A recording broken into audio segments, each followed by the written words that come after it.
Hello everyone and welcome again on the Vintage Aviation News YouTube channel. This is a very little surprise. I was not planning to be here this weekend in Orlando, and if you're in Orlando, what are you gonna do? You don't go to the parks. You call Kermit Weeks and you go see Fantasy of Flight. You know, who cares about the parks, right? Jokes aside, I haven't seen Kermit in person in quite some time. Last time I visited was way before COVID, and I know Kermit has always something going on, and in particular phase 3. So I thought this will be a good opportunity for us to catch up and share what are the latest news and plans for phase 3. Act 3. Yeah. There you go.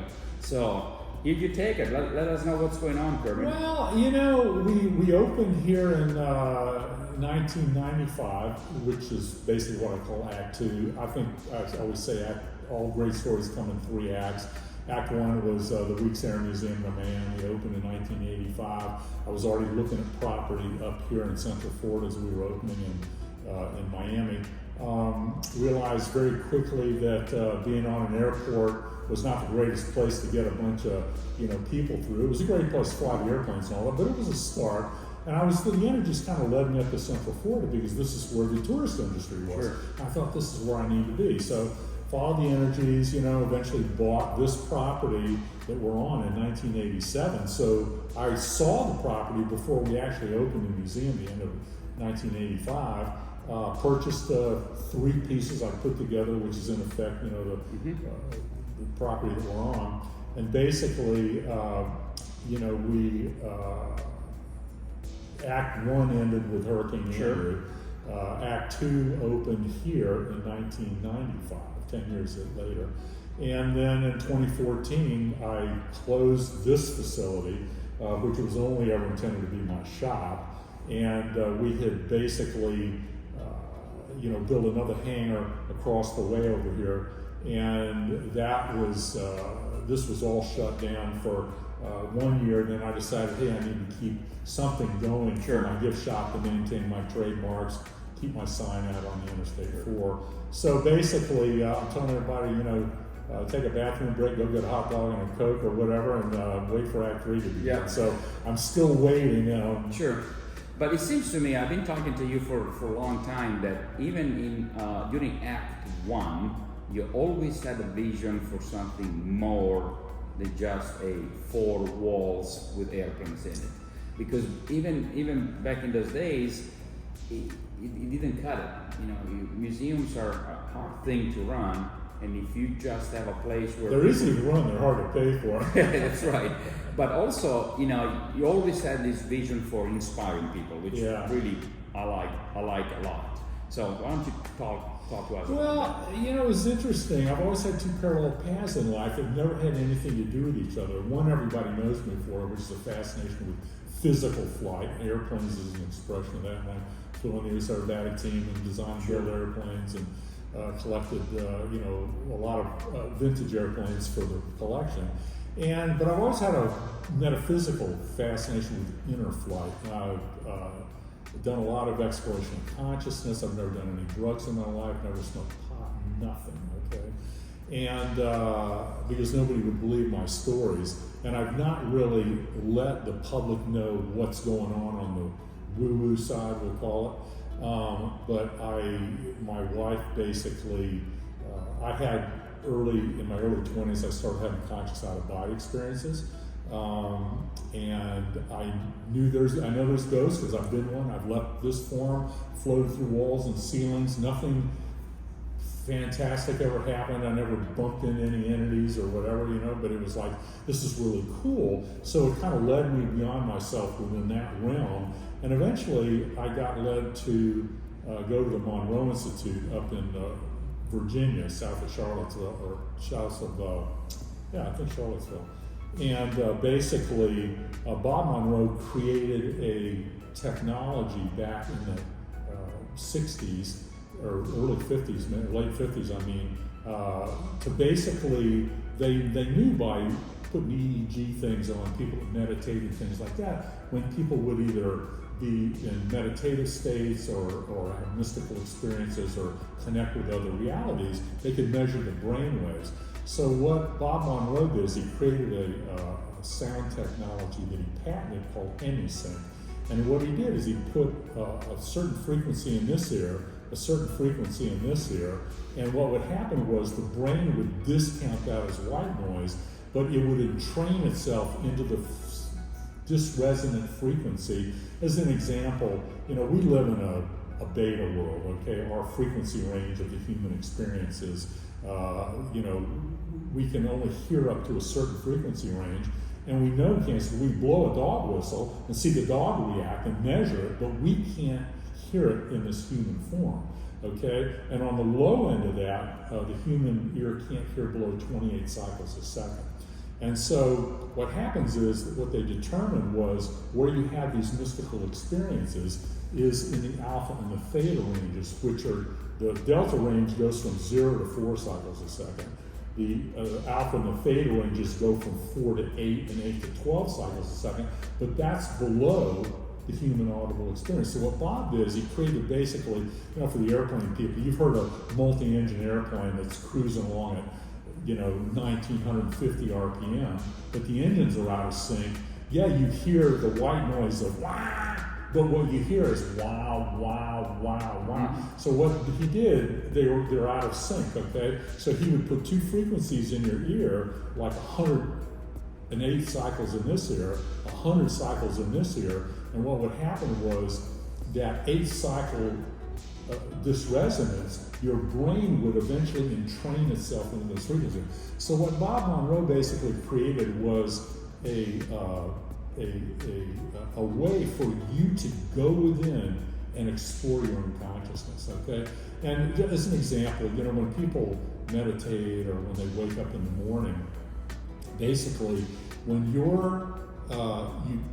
woken up in the morning, you haven't opened your eyes yet, you're still within your inner world, but you're aware that there's an outer world, okay? You know you're in your room, you know you're in your bed, you're gonna wake up and whatever, but you're still within your world. And, I get up numerous times at this age to go to the bathroom at night, and it gives me an opportunity to, like, when I'm waking up again, I realize I'm still in my world, like in dreaming and stuff. And so my experiences at the Monroe Institute, when I went there in 06 and 07, and I basically went in, and it took me about 5 days. These are 6-day retreats. I did 10 that have accumulated. I'm still finishing up right now a 1,500-page metaphysical book of my experiences.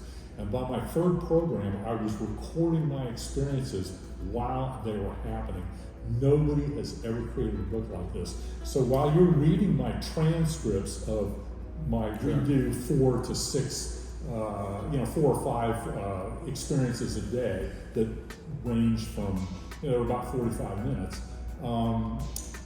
While you're reading that transcript, you're listening to my voice in real time of the third program to the 10th. And so there's an introductory thing. And I remember you made me listen DVD set while one of the visits I had here. Is that what you're talking about? No. That's I think that was my We Are the Past CD, where you sat in an airplane. That's more of where Fantasy Flight Act 3 is going to go. But this, while you're reading my deal, you're listening to my voice in real time. I got a foot in this world with a recorder. Okay, my consciousness is basically in another reality in my dream stream, and I can't. What I'm being shown, what I'm being told, where I'm being taken, I can't control. It was like I'm sitting in front of a movie theater and I can't control what's on the screen. But I mean, oh my God, it was unbelievable. And during the editing process, I realized it was fascinating because it started off and I had all these dreams and visions of connecting with higher beings and aliens and dead people and going over my past lives and things like that. And it started that way, and what happened was everything that I desired to do within these 10 programs, I did it all. I learned about the purpose and the meaning and the essence of all realities, We just live in this particular one, which is created with light. Everything is energy, everything is a frequency, and by my friend's definition, everything is light. You just happen to be hearing light at a lower frequency with the ability that we have in this form to absorb it. And so what happened was this whole thing went around, and by the time I ended up in my last program, I had completed the circle, but I ended up back where I started. And it was the most unbelievable. I mean, I tear up when I think about it. And it's fascinating. This book has the potential to change a lot of people's perception. So are you thinking to incorporate those experiences in Act 3? No, not necessarily, because people have to have those on their own. Okay. But what happens is when you go through and you see my experience, you cannot help but reflect on your own personal experience. That's where Act 3 is going to come into creating what I perceive as the next themed entertainment industry. What's going to happen is we're going to use entertainment not as an end product to make change. We're going to use it as a means to an end to your own self-discovery and self-transformation, and it's about change, okay? So what we do is what we deliver in the way of entertainment is like listening or reading my book. You know, you're going to reflect on, we'll deliver timeless experiences of the human experience, but while we do it in a way that you can't not help but reflect on where you've come from, where you're currently at, and where you potentially dream to go, okay? And you're within yourself, and you're going to determine your future. I'm not going to tell you anything. You're going to walk in my theme park one person, you're going to change yourself inside, leave a different person, and nobody's going to know what went on. And if I can deliver that, I think I'm on to something. So I don't want to disappoint our aviation fans, but this is not only necessarily this is not about airplanes. No, Fantasy of Flight is beyond that. Fantasy of Flight is about flight of the human spirit. I love airplanes. It became a stepping stone in my life to understand, the bigger picture of what was going on. And just to kind of close the loop on my two parallel paths, I basically opened Fantasy of Flight Act 2, and I'm sitting here losing my butt. I mean, I'm like, why did I spend all this money? And I'm like, it was so discouraging for me. And so eventually I sat there and I was basically, looking at my doors open here, and I said, okay, I realized that the aviation industry is very, very limited, especially if you even take it down to, here's the aviation industry, and here's the people in the like old airplanes, okay? And I know everybody in the business, it's a charity. Every museum is a charity. They have to rely on grants, subsidies, donations, and volunteers, okay? It is not a sustainable business. I learned the hard way. So I have a plan to still make it the greatest freaking aviation place on the planet of old airplanes, but that's only a very small part of it, and it's a means to an end to a bigger deal, because I'm going after the rest of the planet. Sure. Okay. You want to talk about Act 3 and what your vision is for it? Well, I've been working on it. I've had 2 false starts. I spent a significant amount of money on both deals, and there was certain reasons why I had to shut the project down. The last reason in June of 2020 was basically the pandemic hit and the plant kind of went into lockdown. So basically. And in the process of that, what I realized was that people don't understand what's happening on the planet right now. They are trying to wake people up, okay? There's so much going on behind the scenes that even the people at the highest levels on this planet don't really realize what's going on. And I think I've mentioned this before, but after I had my experiences, I went to Monroe. My wife, when we hooked up, we dated for a year and a half. She lived in Atlanta. Fantasy of Flight went open a couple of years, and I basically came. We were dating, and I'd been doing the dating scene for about 4 or 5 years. Got serious, invited her to move in with me, and Fantasy of Flight went up for a couple of years. And after about 3 months, One night she started talking in her sleep. By the third night I had a tape recorder. She trans-channeled for 3.5 years, okay? I'm talking to spirit guides, angels, non-human life forms. We're going over past lives. What am I here to do? What Fantasy of Flight's all about?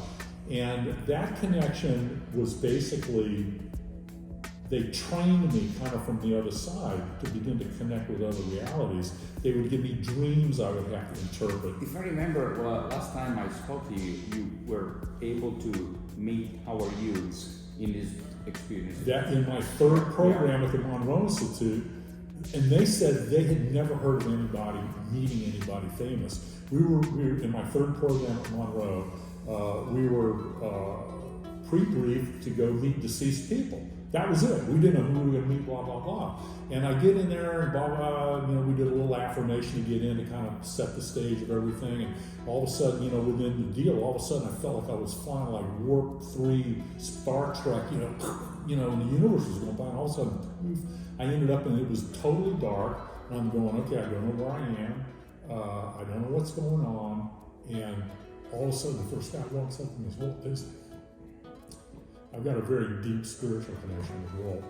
And basically, we talked for 3 or 4 minutes. I've got all this on recorded, me describing what's happening.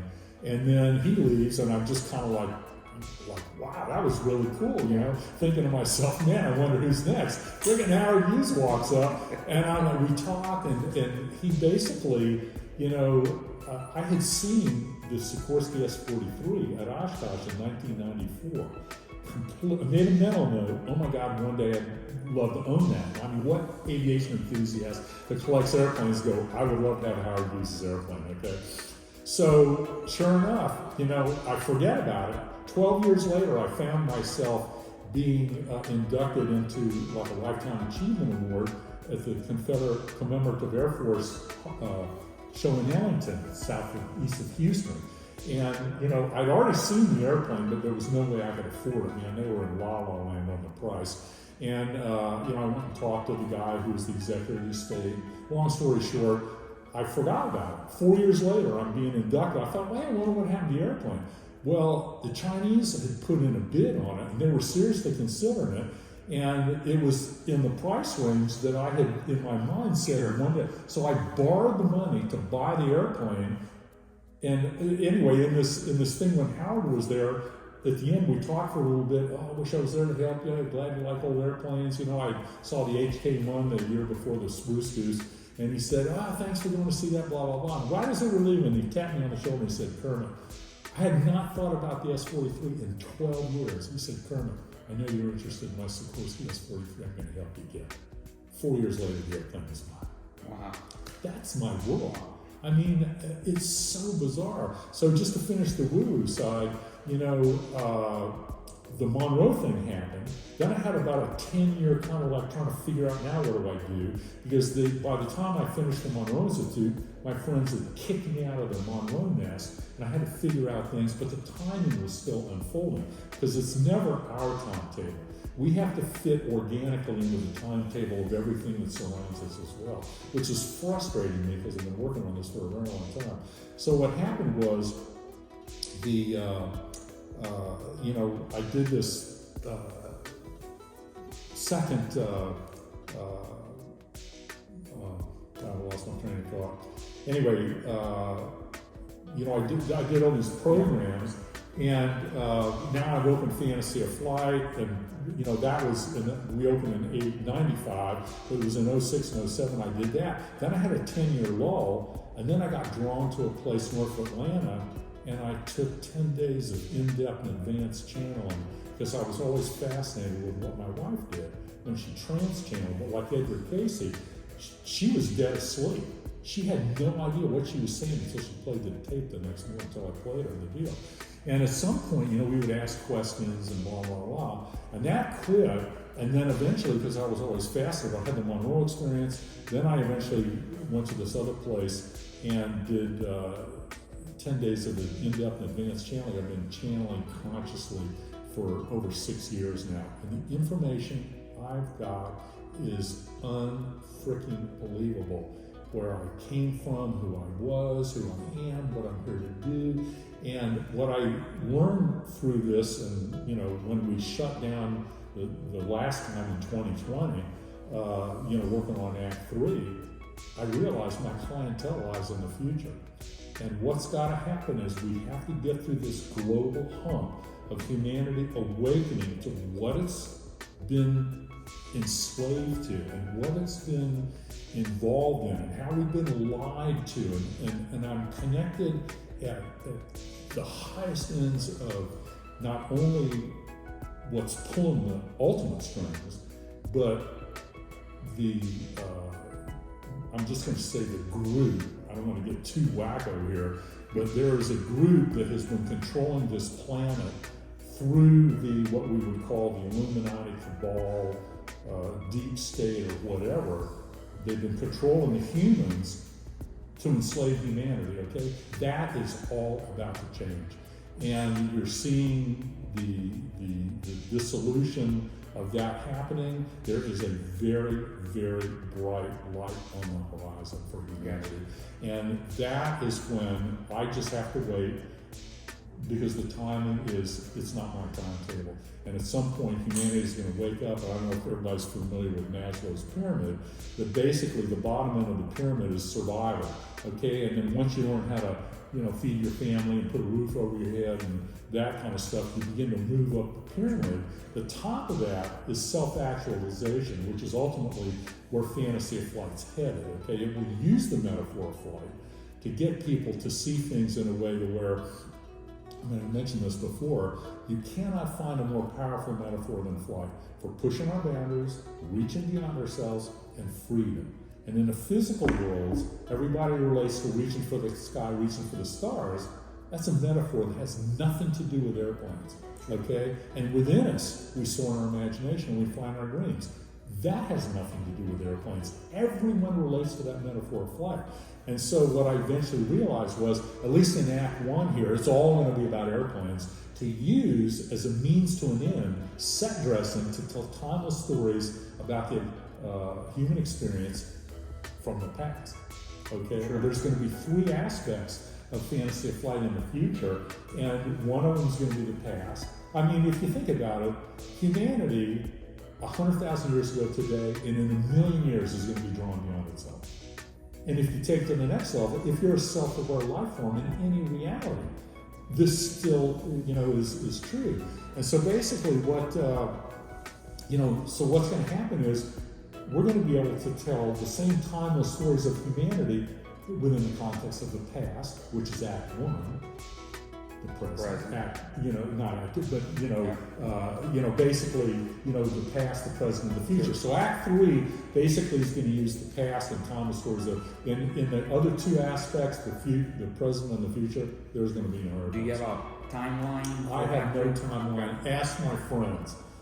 Yeah, I've given up on timelines. I'm as frustrated as everybody else. Sure. So one thing that struck me is that you're definitely a different Kermit than the one that 20, 30 years ago started to purchase and acquire airplanes. See, everybody is. You change in life. Yeah. So obviously, your interests change, but it seems, because I watch you online, your videos, the latest 826 video you just posted, there is still a little interest in the projects that you have going on. I love old airplanes. I love old airplanes. That's never going to go away. I have a fascination for it. And what we're going to do. And that's what everyone wants to hear. Yeah. Sorry about that, guys. You're still in love with those airplanes. So what's going to happen is, in the long run, is first of all, anybody that is a person like myself that's a collector of airplanes, at some point, and you've seen this over and over again, when the benevolent benefactor is not around or has no interest in paying for the party anymore, the party's over. Sure. Okay? The airplanes get dispersed, they go somewhere else, blah, blah, blah. Okay? Because the bottom line is, this will never be a successful business to engage aviation enthusiasts. There's not enough to pay the light bill. I learned that the hard way. Okay, so I still thinking about the aviation enthusiast. I mean, I have a bigger dream out here, but the reality is, I think fantasy of flight in the long run will be the focal point on the planet for old airplanes. Because what we're going to do is we're going to use the airplanes, and the people that are fascinated with the old airplanes, when they realize that these airplanes are not teaching people about some piece of history and blah, blah, blah, and blah, blah, blah. They're being used to change people's lives. Sure. People leave and they're different people because of what we're delivering. They're going to be even more enthusiastic about what they do. So the airplanes that will be used will still be flying airplanes, we'll be doing rides, that kind of stuff in vintage environments, you know. So there's going to be an early flight period, layout, like Disneyland has Fantasyland, sure. Tomorrowland, Frontierland, Adventureland, or whatever. And Fantasy of Flight's going to be the different periods at which aviation, so Pioneer, First World War, Golden Age, World War II, maybe a 50s thing.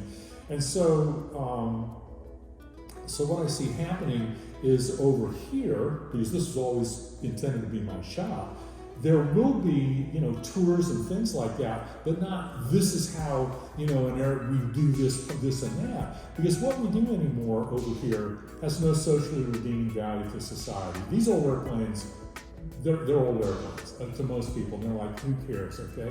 But they're pieces of art that we're creating, that we can jump in and go fly our painting, which is pretty cool.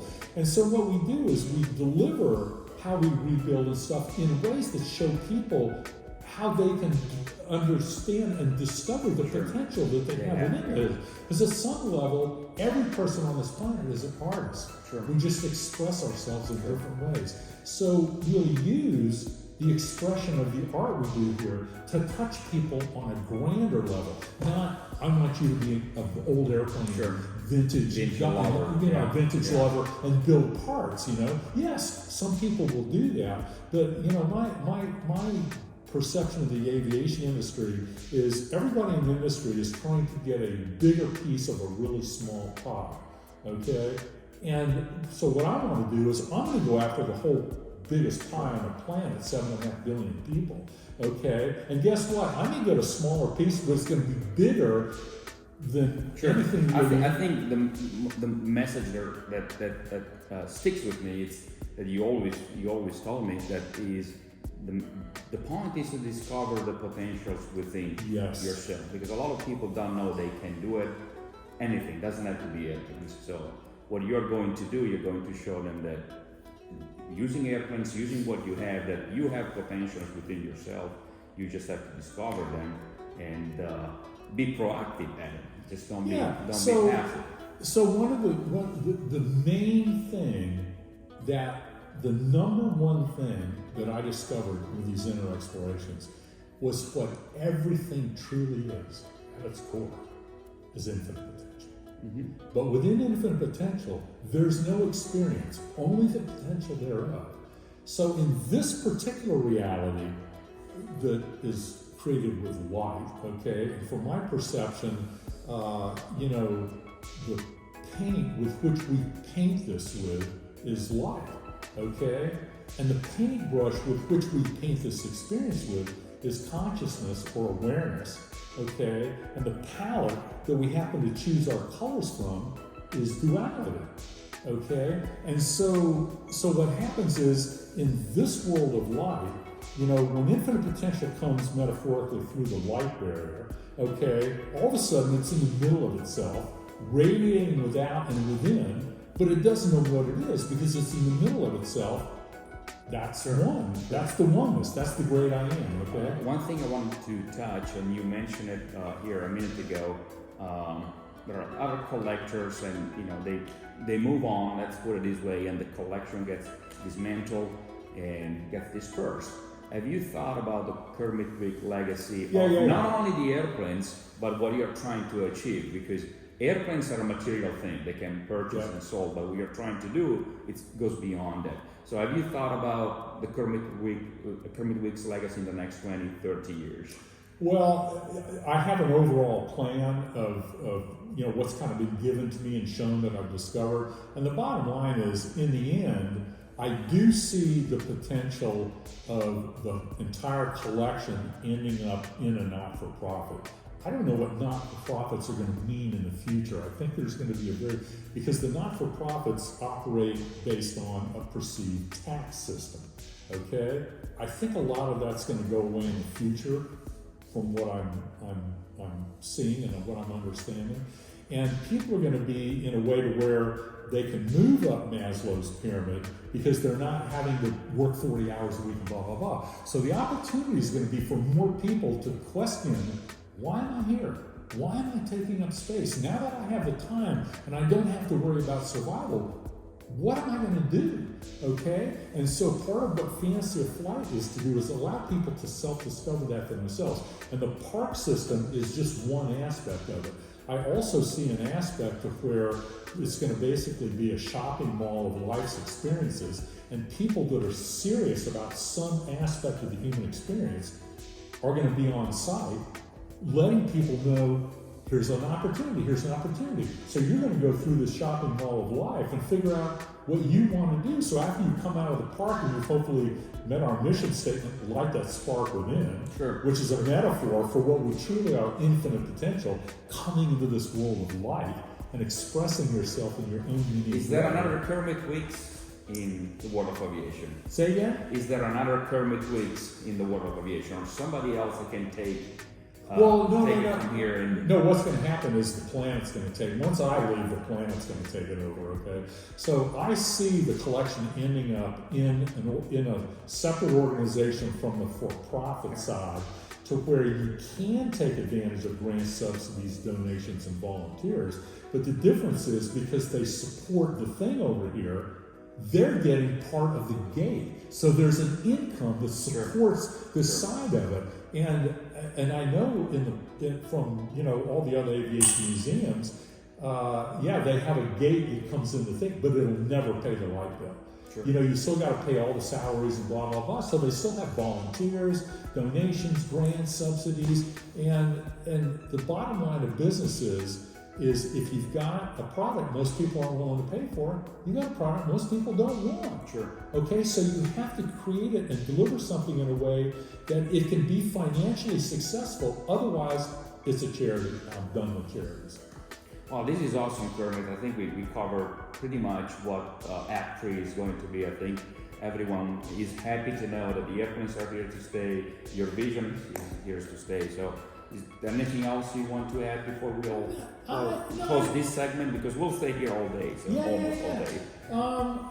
No, I think that I just would have people to imagine that they lived in a world that they had the time and the opportunity to look around and say, why am I taking up space here?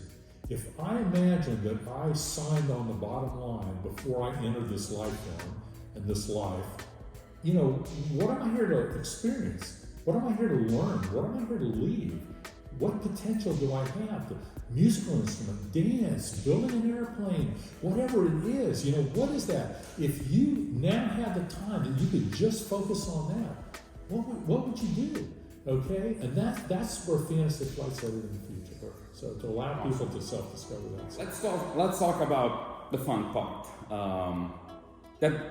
What we just discussed was great, don't get me wrong, but as you know, there are a lot of aviation enthusiasts out there, and they will love to hear about your collection and what's going on. You recently posted a great video about the A26.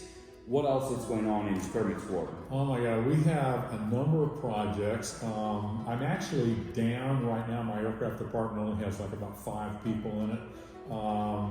And some of that was through attrition, people going off, retiring, getting married or something like that. And but we still got a lot of projects going on site. Of course, Paul does the video on the 108. He does a regular update, every month or so. And Ken has finished the one Curtis Denny, but we haven't gotten room to put it together because I'm like really out of space at this point. And there was another Curtis Denny that we had in storage that had been in an accident, and the fuselage was pretty much okay, but or had been rebuilt. And so Ken thought, hey, I just did this one. It made sense to kind of get on the other one. So Ken's finishing up a second Jenny right now. He's doing a lot of, we're not going to cover it or anything, but he's doing some of the structural things. And we're kind of thinking we were going to set it up, maybe do a HISO in it. I've got one with an OX, and that's kind of a marginal flying airplane. When I flew mine quite a bit actually in Miami at the Weeks Air Museum. So we're thinking of doing one with a HISO. They modified them after the war with a bigger engine. The OX is only 90 horsepower, and the Hispano that we'll put in to be 150 horsepower. Of course, the Waldo Pepper standard J1, is basically finishing up. Right now, we're waiting. The airframe's pretty much done. Ken's done all he can do. We're waiting for a radiator to be finished to where it can go to where the engine is right now, which is, the guy had gone through it. It had been overhauled before, but he went back through it, and he needs the radiator to put it on the stand to make sure everything's running right. And then eventually, that'll come down and get that airplane will be potentially ready to fly. I've got some of the projects are here, and some of the projects are in other locations. Right. I was just about to go. Let me finish here. We pulled the Spirit of St. Louis out that we took over to the 100th anniversary of Labor J, and that airplane, is one that's going to be a potential use in Fantasy of Flight Act 3. So I told Ken, I said, hey, that's one we ought to finish up, because we had it was pretty nice before, but we wanted to take it to a higher level of detail. So when Andy was here, he overhauled the J5 for it, which was the original engine, right, J5. Ken has made a much more original instrument panel, and there's some little things here and there that we wanted to fix to make it more original. Let me ask you about, because obviously you're very popular in Italy, my home country. You have a Nardi that is ultra rare. Yeah, we put it on display over at the Museum Light. We'll go take a look at it. Tell us the story about. Well, it was interesting because I was dealing with Tony Yankee with Personal Plane Services and over in England, and he helped me with the Mosquito. I knew him from flying World Championships. He was on the U.S. or the British Aerobatic team. I was on the U.S. team, and eventually, because this both fascination with aerobatics and vintage airplanes, he ended up helping me with the Mosquito, the Sunderland, the Spitfire, a couple other airplanes. I recently, when I bought the Tallman's collection in 1985, there was a Traveler, a Fokker, Wichita Fokker, which was a Traveler 2000 that they used to use back in the early movie days. And, because it wasn't original at the time, my thought process was, well, I don't really need that. And so I sold it to Tony. He did a little bit of work on it, and then I started realizing, that'd be really cool to get it back again. So I just bought it, and at some point we're going to have a video of that airplane coming back to Fantasy of Flight. So that was another project Ken's all excited about. Let's see what else is going on. You were talking about the Nardi. Yeah, the Nardi. So basically, Tony told me about this, and he said, "Hey, I just learned about this because Tony comes from back an Italian background. Sure. Okay. And he said, "Hey, I learned about this Nardi. It was in a castle. It's been there forever. Nobody really knows about it. It set some record flying across the Mediterranean or something like that." And I thought, he showed me a picture, and I said, yeah, that's really cool. So Tony went there, and he got it out, and then eventually, I guess, the Italians realized, oh my God, we had this jewel here. Yeah. So anyway, we did get it out of the container that it was in, and we went ahead and put it on display with the museum. You can put a little bit of B-roll in here if you want. There you go, we will. Yeah. Well, and then you've got a lot of things around the country going on and around the world, right? Yeah, I was going to say I don't really have anything over in England right now, except we have been loaning some parts to Richard Grace off of our Tempest 2 project that he's used to get the one going, over there. And, of course, the Tempest 5 here, Andy was working on, but he's since retired. He was kind of my British warbird expert here. And so when he left, that project kind of came to a standstill. And I always thought it'd be kind of cool that, maybe Richard's father, Nick, who was killed in a car accident, and they ended up selling the Tempest 5 because Richard was still growing up and I ended up buying it. It'd be kind of cool to maybe let Richard fulfill the family's legacy there with the fly. But we'll see how that goes. And as far as flying, you're always the only one flying your airplanes, right? No, not necessarily. I fly all of the expensive ones, okay? And I self-insure them because I can only crash one at a time. And basically, I have liability insurance and stuff. But when we used to fly airplane of the day here, I would always do it on the weekend because I only had employees there. But I had Jack McCloy, my AI at the time. He used to fly airplane of the day. Ken did a lot of it. I had I think I might have one other person fly too. Anyway, but there was some other people that I've let fly like the Storch or the Stomp or something like that. So, a few questions just because I think our viewers will get a kick out of it. What's your favorite aircraft and why? Oh, well, it's like having a family of kids. Which one are you going to pick? Which other one I'm playing with at the time, And, every airplane is like a person. They have a history, they have a purpose, they have a story, and so you have to put it in that context. So whichever one I'm flying at the time is my favorite, okay? But if you put it in the context, like if you'd only keep one, okay? In the past, it used to be the Duck, because I could put it on the water.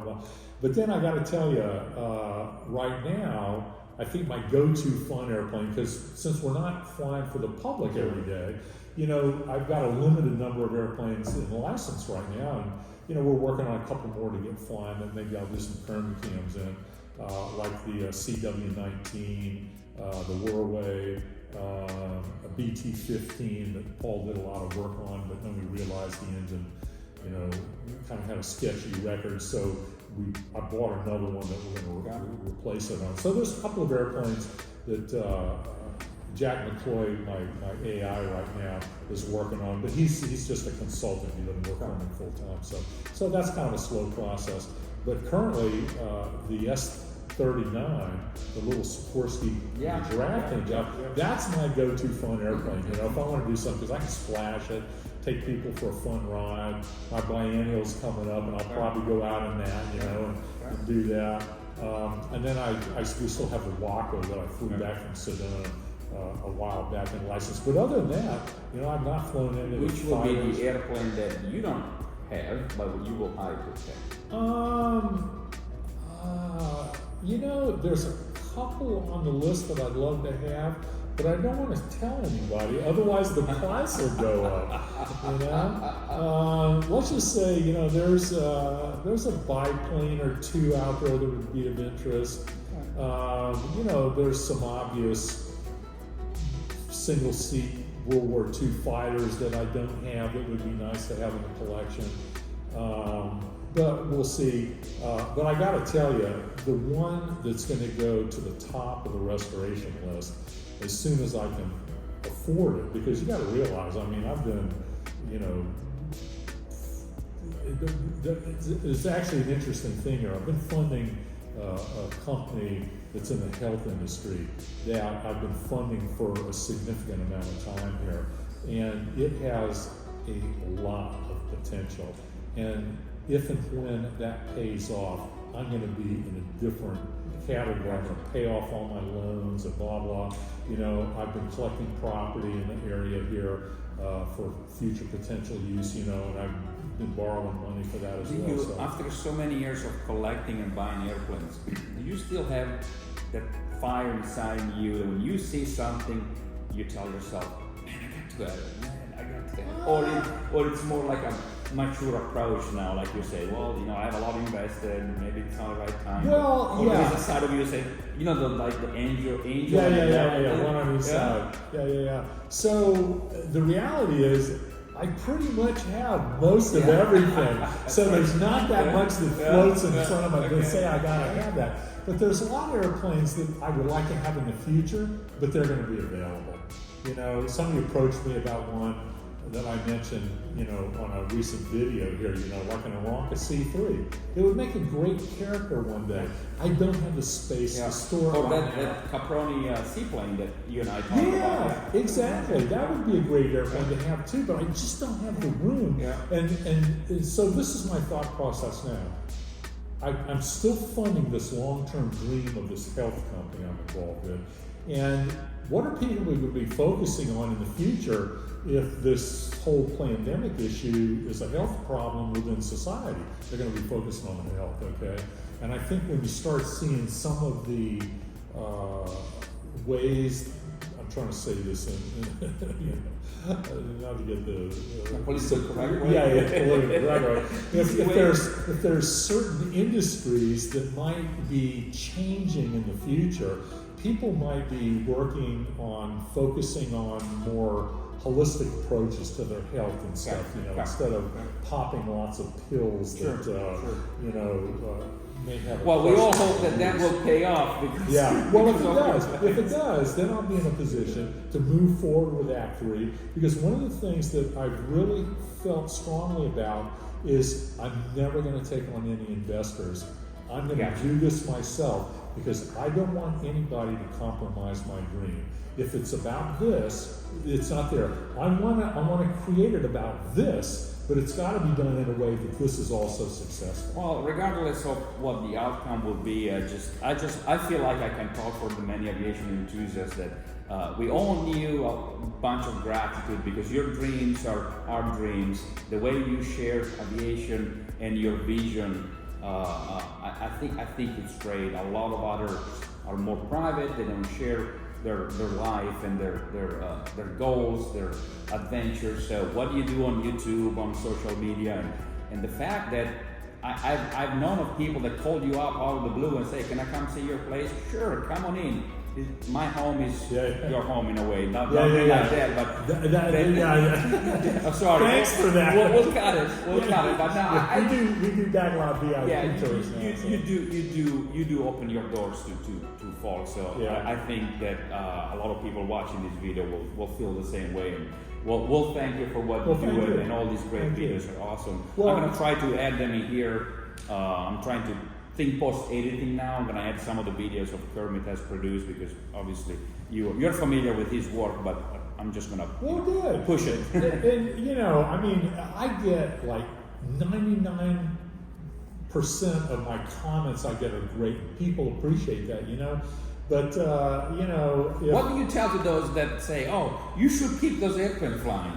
This is a great assist for you. Yeah. Well, then why not go bug the Smithsonian? They should be flying the white flyer on the anniversary. Just fly the Spirit of St. Write a check and it'll So I'm doing the best I can with what I've got. And, if people don't like what I'm doing, then I have to question, what are they doing to do anything, And if you don't like what I'm doing, go follow some other perceived billionaire, that spends the time doing all these videos and editing things and sharing things for free.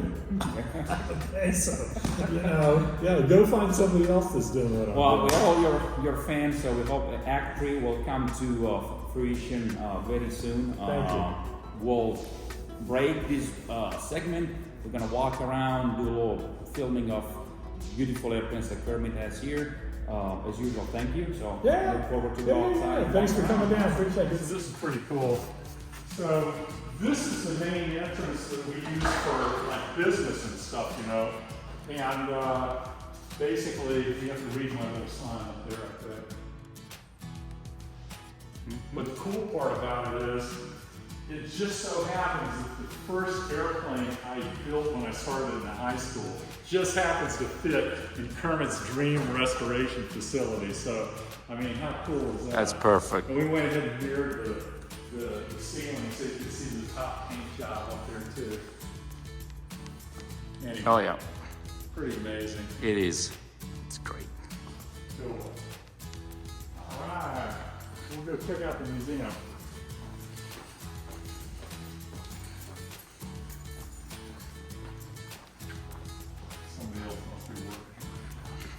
One of the things we do now, since we closed here in 2014, to accommodate the serious person that wants to come and stuff. We do VIP backlot tours, which you can coordinate by calling the Fantasy of Flight number. Paul generally does it, that does the 108 videos and stuff, and it's basically it's about 3.5 hours. It's through everything, the museum over there, all of these hangars, through every bay we've got. I've got storage bays across the street. So what do they go to? Oh, you just call, it's 863-984-3500. Perfect, I'm gonna put it in here. Yeah, and set it up. And basically, one of the things that we just, we closed this at some point because unfortunately we had some kids ripping up the inside, so we didn't let people do it. But recently, because of the VIP tours, we went ahead and opened this up. So, if somebody wants to sit in a particular airplane or something like that, we get a lot of families that might have had grandparents or parents or something that basically, had somebody that was a pilot during the war or flew as a crew member, and they want to go. So we let them sit in the airplane, that kind of stuff, So it's basically, it's $500, whether it's one person or 5 people, up to 5. So if you think about it, for $100 a piece, if you get 4 friends, you got a 3.5 hour private tour of everything Kermit's got. It's just what we do now. We're doing more and more of them. So I don't know, maybe we're too cheap, but it's what we can do to accommodate people that are serious. So. All right, let's keep going. I'll keep filming. So we'll keep it live this time. A little different than our usual post editing. All sorts of. Right now, you can see our hangar's pretty packed. CO2. Just a cute little PAL racer that I recently got. Yeah, you posted something on social media the other day. And it's such a cute little airplane. As soon as I saw it, I said, "That's a character from my book." So it's a biplane. It is. Yeah, the wings hook on here and it's up there, and I fit in it, which surprises me. So no brakes, tail skid. Yeah, that's a cool video. Yeah. One of the things that we're going to do is, this is going to be, in the long run, the key #1 experience in Act 3 for Fantasy of Flight. And it's going to involve basically a C-47.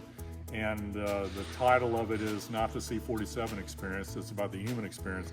And it's basically, and the aviation enthusiasts can interpolate where the story's going, but it's basically jumping into the darkness, journey into the unknown, so you can imagine what the story's going to be.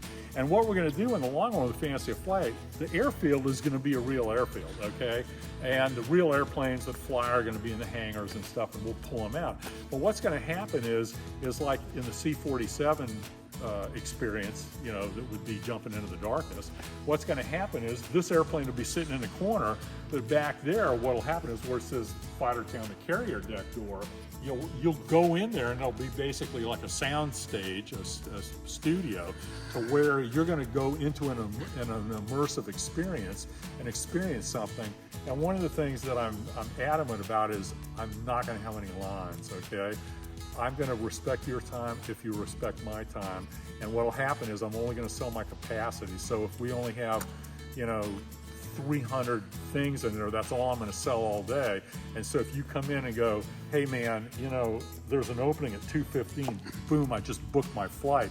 Well, you show up here for your flight and you don't have to stand in line, okay? So that's what I'm going to do. Gotcha. And they're not going to be, stand in line for an hour and a half, 4-minute experiences, whoopie-doo on a roller coaster. They're going to be immersive experiences that are going to be at least 30 to 45 minutes. And one of the things that I hope to do is, because I'm serious about having people discover themselves, one of the things I'm going to do is, instead of running them through a gift shop to try and have them buy something else, I'm going to include a little talisman for each experience that is a reminder. So what's going to happen is there's going to be a base price to get in, and if you're just an airplane enthusiast and all you want to do is look at airplanes, that's fine. You're not going to do any of the other attraction elements, which I've only got a certain capacity. But if you want to do those, you can basically, sign up or whatever. And so, it allows me to have somebody that's an annual pass holder. They can come in, watch the shows, look around at the airplanes, eat in the restaurants that are all themed out, that kind of stuff. But the cool thing is to say, if you want to do something, you can come back all you want, and then come back and go, oh, I want to do that. There's an opening, boom, I can do it. Okay. Makes sense. So anyway, That's awesome. Oh, here we go. We're gonna let you viewers get a little bit of a quick deal. So this was the Travel Air poker, okay? And it's got a couple of bullet holes in there. So this is actually a Travel Air 2000. And here's the original one that we made. Oh, here you go. You know, an original replica, reproduction one. This one's got a Mercedes engine. It's got an original World War I. This airplane was built up by Fred Murn up there. Totally forgot about the Ford Trimotor you got. Oh yeah, Ford Trimotor, you know, and we'll be hopping rides and things like this. Here's the Benoit we've got hung up right now, you know. I gotta hang up some more airplanes because as we walk around... You need more room. Yeah, where am I gonna put an A-26, gang? Have you really seriously thought about the plan now? No, I know you're joking, but where are you gonna put it? No, the guys have a plan. Okay. And we're gonna have to move some smaller airplanes in Yep. here, which we've got room for. Yep. And we're gonna try and get it in the south hangar, Yep. which let's head to the south hangar now. Albatross, PKL, you know, Peter Jackson's guys built me the Albatross and the Southwest Snipe. This will be another airplane we'll get rides Beautiful. in. A couple of Grummins, Avenger torpedo bomber, and we got the Wildcat over here. Back there, of course, the wings fold because they were aircraft. You don't even notice it unless you come back here. It's amazing. Yeah, and we've got this room here. I can't get the lights on very quick, but this packed with airplane projects. Moving into the south hangar. All right. B-26. I'm the last guy on the planet to fly one. I also broke the curse one a day out of Tampa Bay. MacDill had an air show over there, and I flew it over there. And I took off with the airplane, and I got it here. So I broke the curse. Yeah. Yeah, just lots of fun airplanes. Traveler 4000. And like I said, my AI Jack is working on getting this airplane flying. This airplane, it used to fly, but it had a couple little glitches with the propeller. It's got a two-position propeller, and something wasn't working right. So anyway, so we've got that fixed. So he's got to get that license. That's my go-to fun airplane. There you go. You can see, you know, Jack's pulled the old engine off, and he's about to install the new one. When was the last time you flew the B-25? Oh, that was a long time ago. Unfortunately, what happened was all of a sudden we started getting the meringue was leaking out of one of the tanks there, you know, so we kind of shut it down. And so at some point, now they're making brand new fuel tanks. You know, these are World War II fuel tanks. So Sure. At some point, before we get it going again, you know, the carburetors are going to, all the hoses are going to have to be changed. But right now, you know, I've been there, done that, flown the airplane shows, and it's like, you know, I love that, but my passion right now is to create my dream. Sure. You know, Sure. Kermit's been selfish Sure. with himself, flying all the shows and all that kind of stuff, and that's fun. But what I'm working on now, yeah, and I can still do that, but I've kind of been there, done that. And so I spend my time focusing on the longer term dream for everybody. Whirlwind.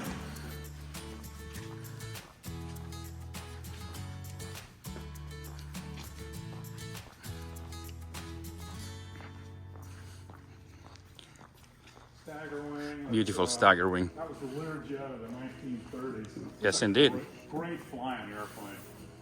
Great flying airplane. All the beaches I've flown are great. You know, the Stork. Great display airplane that we did.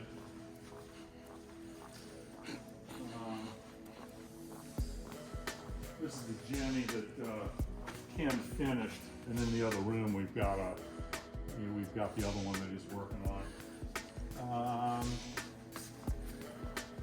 Two Tempest, Hawker Tempest 2, Yep. Hawker Tempest 5. You know, this is everybody sees the 108 videos, and I got a 109 video, so we'll pass on that. And in the long run, you know, at some point I've collected a lot of old equipment. That's fascinating. I was about to say that. Well, this is a honing machine. Yeah. I mean, it needs to be, I bought it, it needs to be cleaned up and running and stuff, but for cylinder honing. And, you know, I want to keep some of this old technology alive, the way we do stuff, and get some of the old equipment. I mean, like Ricky's great on the English wheel and things like that, just to show people how people went beyond themselves in the past, you know, so. Makes sense. Here we've got one of the Sabre 24-cylinder sleeve valve engines that goes in the Tempest 5. And it's interesting too. Did the Typhoon use the same? Yeah.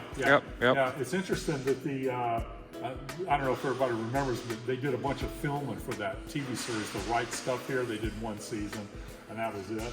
And they did a bunch of filming in here. Have you watched the? Yeah. I think it was pretty cool. It was pretty good. The problem was, other than who was it, John Glenn, the guy with the red hair. I couldn't tell the rest of them apart. True. I couldn't tell who was who. You know. Too bad it was. I think it was discontinued, but I enjoyed it. It was discontinued. The movie was great. Anyway, but there was one scene where they were working. It was like it was a NASA, blah blah blah, and this damn engine's sitting in the shot. I'm like, oh my god.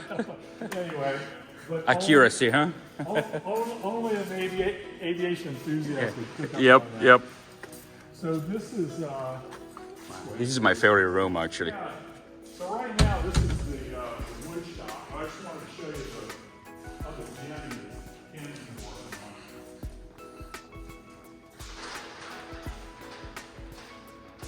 Yeah, so anyway, so he did a bunch of fuselage, you know, one set of wings, you know, unfortunately they had an accident. Oh, I see that. And, you know, went through some power lines or whatever. And the other set of wings, they were somewhat damaged. But anyway, since Ken had worked on this other one, he thought, well, hell, you know, let me fix up some of this other stuff here. All right, we'll stop here for a second, and we'll come back with more in a few minutes. Yeah. We'll do another shop, and Rick is currently working on some flaps for the 108 for Paul right there. So he's working on fixing up those. It was damaged. Like I said, more equipment. This is 35A fuselage. Got that in trade with the Air Force Museum. Of course, Rick's finishing up the wings. Not too long ago, we sent the extrusions out here to have those made, and once Rick gets those, he's going to be able to finish up these wings, and then we'll probably dive into the center section over here. So that's that. That's an original 109 cowl that Rick's going to have to look at. I feel like it's too corroded to do anything with. I see it. It's a pattern. There might be some parts here and there to use, but anyway. Great. Now we'll go over and check out the museum. Right. Yeah, so the PBY began to turn into a ball of corrosion, so we felt we needed to pull the more panels off of the tail feathers. So Gotcha. I wish I could get it inside, but I can only do so much. The last hurricane that came through ripped all the control locks off the Connie, so that's a disaster we're trying to fix up right now. The elevators can't move them, but we're making new control locks for the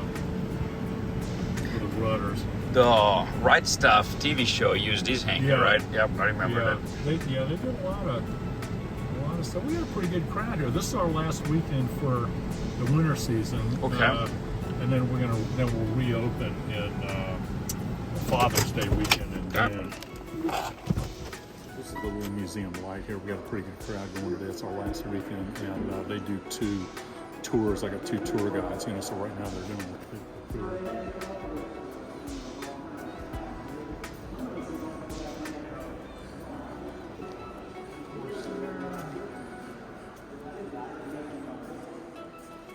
It's interesting.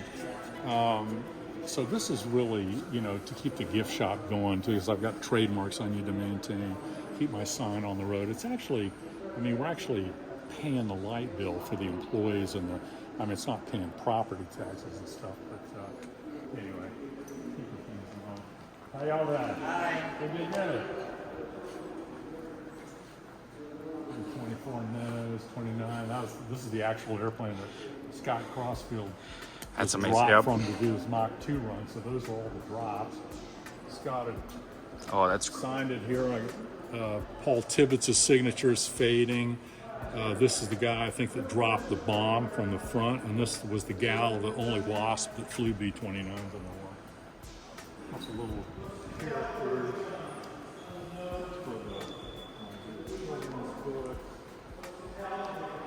Yeah, see, so the real one was named Miss Los Angeles. But in my little book, that's the cartoon Yep, character. I remember that. That's Missy. Yep. This is a real one. That's the B2. This is the original Brown 1 racer, and it actually won in its class an air race, 1934 Miami air races. B24, and of course, I got videos on these. Yep, If you go to yep. Kermit Weeks YouTube, you can look through all there, and and I'll add them into the post editing so people can actually see it.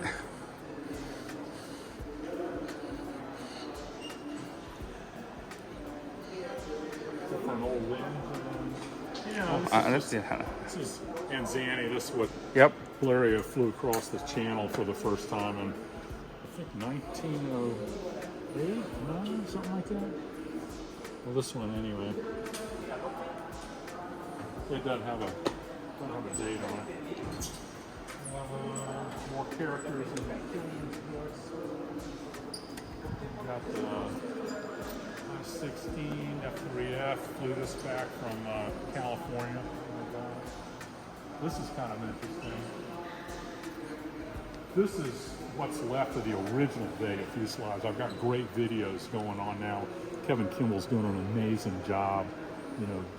Did all this in CAD. He's machining some of the wood, and I mean, it's just amazing what he's doing. So, the woods now. This is the Lockheed Vega, right? Yeah, this is the Vega. There's a picture right there. And so basically, this had been patched up a lot, and at some point you just got to go, when's the wood too old? Not like, I'd love to be flying a Mosquito again. Everybody asks me, but all the ones flying today are brand new Humboldts, Sure. So my glue's 80 years old. Sure. Characters. Donald Duck used to be my favorite airplane. Another GB character. T-47 out of Venezuela. This will be a great project to do. There's really it's a little bit of skin work here and there. This will be an easy project. There is one spar cap we need to replace in one wing. That's Wow. corrosion, so. But I mean, you can't believe what some of the guys are rebuilding today. Sure. And, Sure. you know, Well, based on we are rebuilding the CAF one up in Atlanta now. Really? It got finally delivered to us in August and started to work on it. Good. Well, I tell you what, considering what the guys are putting money-wise into the ones today, this was a steal when I got I'm it. sure. Yeah. Fire with Merlin.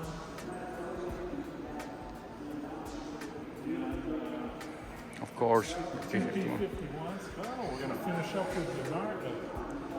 Oh, here it is. Yeah, Yeah, perfect. yeah. Yep. So this was my first fighter when I was 25 years old. I bought a A26 to learn how to fly the way they did, and then ended up gotten this when I was 25 years old. Started giving rides. And then the P-51 seal there. Yeah. So here's the Nardi you were asking about. Yep. And it's just basically as we got it, we put it together, put it on display. They only built two. The main normal ones had I think it was a 4-cylinder inline engine, and then they built two airplanes with a radio that had more horsepower. And this is one.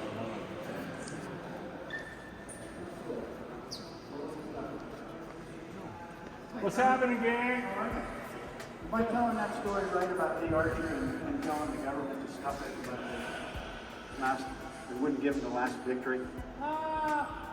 You know, I don't know. Whatever. Makes it good for a great story. Yeah. So This is Kermit, by the way. Yeah, this is all pretty much all my stuff here, so cool. Yeah, in the long run, the reason this is open here is just to keep the gift shop going for trademarks and stuff. Kermit is giving a law speech, and I think he's going to give a tour to this group of tourists. So we'll take a little break. We'll come back again. Yeah, so like I was saying, the museum light here is basically open to keep the gift shop open, to keep my trademarks going and all my signs on the road and stuff. And, you know, so I got my books out here. I've got 4 children's books for sale. These have the little characters that we were showing in the hangar. Are they available on your website if I miss your flight? Yep. Yeah, and if you make a mention, a comment, if you want, I'll sign it to somebody if you mention it. And so also too, I realized I needed to do everything that Walt Disney did, you know, creating his theme park entertainment deal. So I needed to create my park icon character, my Mickey Mouse. So my Mickey Mouse is Austin the Ostrich. And basically, this is actually an adult book disguised as a kid book. And if you can imagine an ostrich with his head in the sand, but he has the wings to fly beyond his limitations, that's kind of what it's about. So, and in the end, I was explaining, you know, there's a possibility of showing the human experience from the past, the present, and the future. So potentially in the future, there's going to be 3 aspects. And it's interesting, I didn't realize it, but in the long run, I discovered that the logo, if you look at it, the bird was man's fascination with flight in the past. The crescent moon is within our grasp in the present, and the star is our future. I'm like, and I didn't consciously design these things. They just happen. I trademark things, and then all of a sudden I realized later, I understood it at this meaning level, and then later there was a much higher meaning. My story is so bizarre, I'm living it and I'm not believing it. I don't expect any of you guys to believe it because it's hard for me to believe. So sit back and watch it unfold. We'll see where it goes.